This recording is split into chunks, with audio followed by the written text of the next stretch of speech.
Hello friends, this is Sachin Rathi और आप देख रहे हैं डिवाइन क्लासेस। जैसा कि आप सभी जानते हैं कि सीटेट का नोटिफिकेशन आ चुका है जो कि दिसंबर माह में जिसका एग्ज़ाम कंडक्ट होना है। तो बहुत से स्टूडेंट्स ऐसे हैं जो कई बार सीटेट अटेम्प्ट करते हैं बट उनका एग्ज़ाम क्लियर नहीं हो पाता है। किसी का 1 मार्क्स के, किसी का 2 मार्क्स से एग्ज़ाम रह जाता है। बहुत मेहनत करते हैं, बहुत स्ट्रेटेजीज अपनाते हैं पर वो क्लियर नहीं हो पाता है। बहुत से स्टूडेंट्स ऐसे हैं जिन्होंने अभी अभी ट्रेनिंग अपनी कंप्लीट की है जो कि इस एग्ज़ाम में बैठना चाहते हैं और वो चाहते हैं कि उनका एग्ज़ाम फर्स्ट अटेम्प्ट में ही क्लियर हो जाए। पर रुकिए, समझिए, देखिए, मैं आपको क्या बताना चाहता हूँ। मैं आपको बताना चाहता हूँ कि आपका सीटेट एग्ज़ाम फर्स्ट अटेम्प्ट में कुछ छोटी छोटी स्ट्रेटजीज अपना करके बहुत अच्छे मार्क्स से फर्स्ट अटेम्प्ट में क्लियर हो जाएगा। तो चलिए स्टार्ट करते हैं। जैसे कि दोस्तों आप जानते हैं कि सीटेट साल में 2 बार होता है जो कि सीबीएसई कंडक्ट करवाता है। और आप ये भी जानते हैं कि सीटेट का जो एग्ज़ाम होता है वो सेंट्रल लेवल का होता है और ऑल ओवर इंडिया में वो वैलिड होता है। अगर हम किसी अंडर स्टेट गवर्नमेंट एग्ज़ाम की बात करें जैसे कि UP TET, Rajasthan TET, Haryana TET, वह सिर्फ स्टेट तक सीमित होता है और जितनी भी वैकेंसीज हमारी ऑल ओवर इंडिया निकलती हैं उसमें सीटेट जो है पूरी तरीके से वैलिड होता है। जैसे कि एनवीएस, केवीएस, DSSB, इन सभी एग्जाम्स में आपका सीटेट बहुत ज़्यादा अनिवार्य हो जाता है। वहाँ पर स्टेट टेट वैलिड नहीं होता है, लेकिन स्टेट टेट के अंतर्गत सीटेट भी वैलिड होता है। तो देखिए, हो गया ना डबल फायदा। तो सीटेट क्रैक करके आपको किसी भी स्टेट टेट की तैयारी करने की ज़रूरत नहीं पड़ेगी। आप एक बार अच्छे से सीटेट को क्रैक कर लीजिए और फिर जितनी भी वैकेंसीज आएंगी आप उसके लिए एलिजिबल हो जाएंगे और आपका सीटेट क्वालिफाई करवाने का वादा मेरा है। तो ठीक है फ्रेंड्स, तो स्टार्ट करते हैं। जैसा कि आप जानते हैं सीटेट जो है सीबीएसई कंडक्ट करवाता है और वो साल में 2 बार होता है। अब सीबीएसई जो कंडक्ट करवाता है उसका जो सिलेबस होता है वो है बहुत ज़रूरी है हमें समझना। और सिलेबस को समझने के लिए हमें बहुत छोटी छोटी चीज़ें उसकी पकड़नी पड़ेंगी। जैसे कि सबसे पहली चीज़, सीटेट में क्वेश्चंस कितने आते हैं। सीटेट में क्वेश्चंस 150 क्वेश्चंस आते हैं जो कि 1 मार्क्स के होते हैं और फ्रेंड्स इसमें नेगेटिव मार्किंग नहीं होती है। ठीक है, पहली चीज़। सेकेंड थिंग इज़, जब हम बात करते हैं फ्रेंड्स, सबसे पहले मैं आपको एक चीज़ बता देना चाहता हूँ। सीटेट का एग्ज़ाम 2 फेसेस में होता है। सबसे पहले paper first and second, paper second, इसको हम प्राइमरी लेवल कहते हैं और सेकेंड पेपर को हम जूनियर लेवल कहते हैं। प्राइमरी लेवल का एग्ज़ाम अगर हम क्रैक कर लेते हैं तो हम first class to 5th class तक के लिए पढ़ाने के लिए एलिजिबल होते हैं। और अगर हम जूनियर का एग्ज़ाम, जूनियर लेवल का एग्ज़ाम क्रैक कर लेते हैं तो हम 6th class to 8th class तक पढ़ाने के लिए एलिजिबल हो जाते हैं। तो अब इन दोनों में डिफरेंस भी होता है, इन दोनों में सिलेबस का भी डिफरेंस होता है, इन दोनों में सब्जेक्ट्स का भी डिफरेंस होता है, क्योंकि प्राइमरी और जूनियर लेवल दोनों अलग अलग लेवल्स हैं और दोनों का एग्ज़ाम 2.5 घंटे का होता है। 150 मिनट्स, 150 मिनट्स, ये इसकी ड्यूरेशन होती है। 150 ही इसके क्वेश्चंस होते हैं जो हमें सॉल्व करने होते हैं और इसमें नेगेटिव मार्किंग नहीं होती है, जो कि मैं आपको पहले बता चुका हूँ। चलिए फ्रेंड्स, अब इसके थोड़ा अंदर चल करके बात करते हैं। जूनियर लेवल की बात मैं बाद में करूँगा, मैं पहले प्राइमरी लेवल के बारे में आपको बताना चाहूँगा।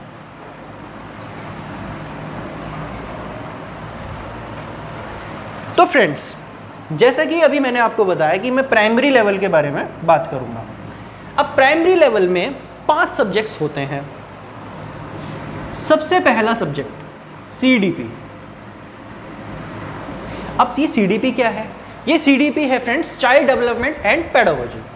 फ्रेंड्स, आपने अपने ट्रेनिंग के दौरान चाइल्ड साइकोलॉजी पढ़ी होगी जिसमें कि उसमें बहुत सारे सिद्धांत पढ़े होंगे, लर्निंग थ्योरीज पढ़ी होंगी और बहुत सारे आपने टीचिंग स्किल्स पढ़ी होंगी। वो सारी चीज़ें आप इसके अंदर देखेंगे। दूसरा सब्जेक्ट आता है वो होता है लैंग्वेज।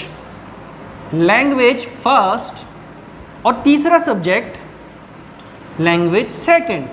अब ये क्या है ये मैं आपको बता देता हूँ। लैंग्वेज फर्स्ट में आप कोई भी लैंग्वेज अपनी चूज़ कर सकते हैं, जिस भी लैंग्वेज में आप कन्वीनियंट हैं। अब ज़्यादातर हम लोग हिंदुस्तानी हैं, तो इसीलिए हम हिंदी को प्रेफर करते हैं फर्स्ट लैंग्वेज में, हिंदी। और सेकंड लैंग्वेज में ज़्यादातर इंग्लिश या संस्कृत।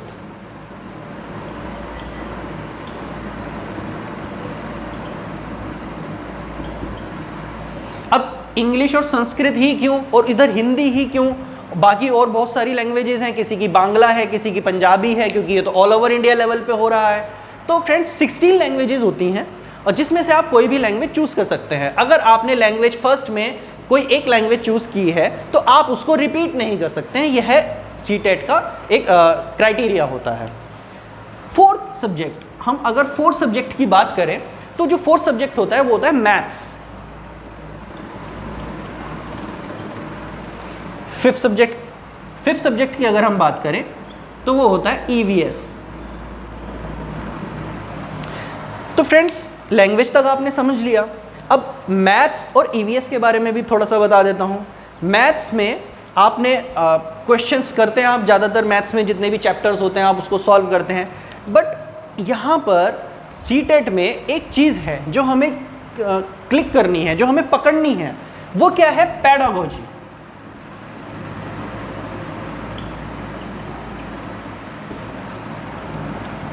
अगर हमने पेडागोजी अपनी सुधार ली, अगर हमने पेडागोजी पे अगर अपने वर्क कर लिया, तो हम सीटेट का 50% पोर्शन क्रैक कर जाते हैं।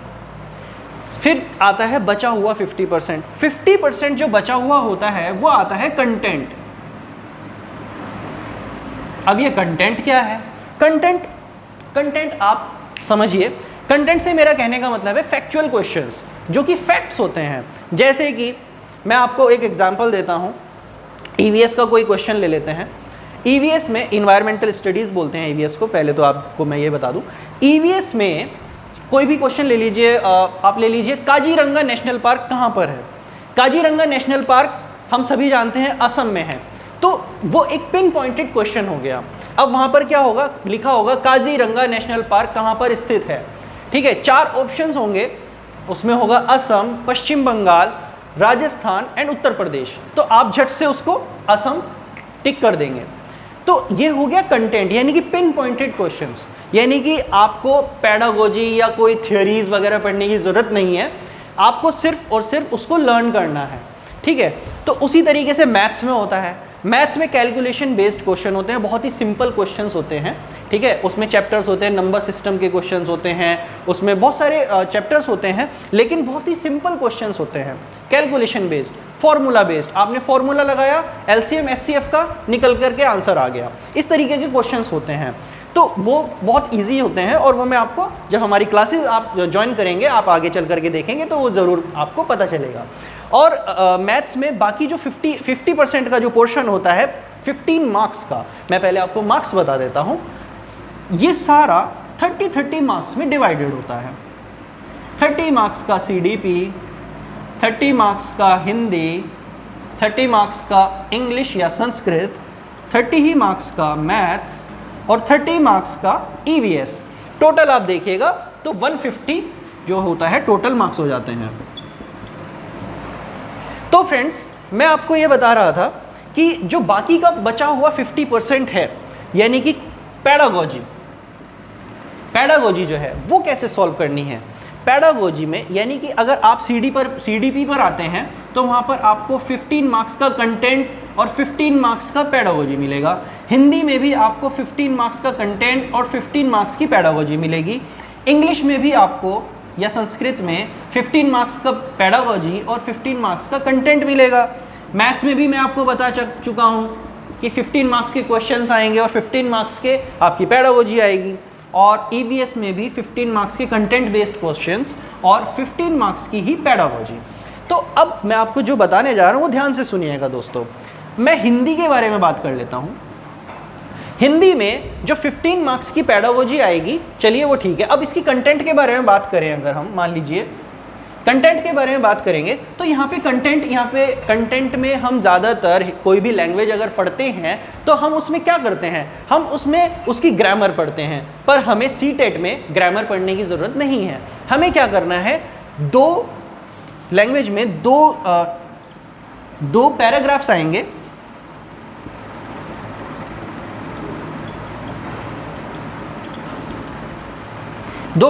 आएंगे, जिसको भी हमें उसी में ही उसके आंसर छुपे होंगे, हमें वो सॉल्व करने होंगे। 15 मार्क्स के वो पैराग्राफ्स होंगे। इसी तरीके से इंग्लिश में भी होगा, हिंदी में भी होगा। 15 मार्क्स के दोनों में पैराग्राफ्स होंगे और बचा हुआ 15 मार्क्स पेडागोजी सेक्शन होगा। अब मैं आपको पेडागोजी के बारे में थोड़ा सा बता देता हूँ। पेडागोजी का मतलब क्या होता है?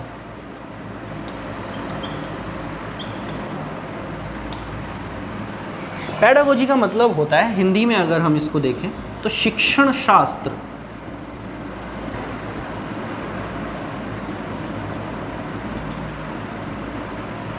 यानी कि हमें पढ़ाना कैसे है।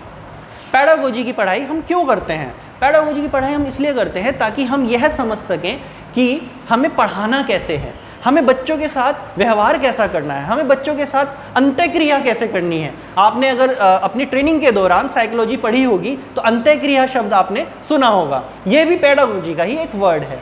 मैं आपको कुछ बहुत सारे कीवर्ड्स बताऊंगा जिनकी सहायता से आप बहुत इजीली पेडागोजी को समझ पाएंगे। तो पेडागोजी शिक्षण शास्त्र, ये शिक्षण शास्त्र में बहुत सारी चीज़ें आती हैं। लर्निंग थ्योरी यानी कि आपकी अधिगम सिद्धांत,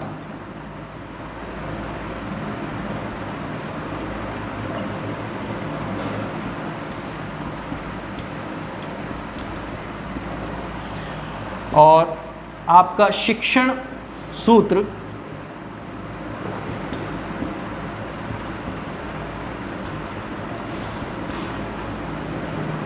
शिक्षण कौशल,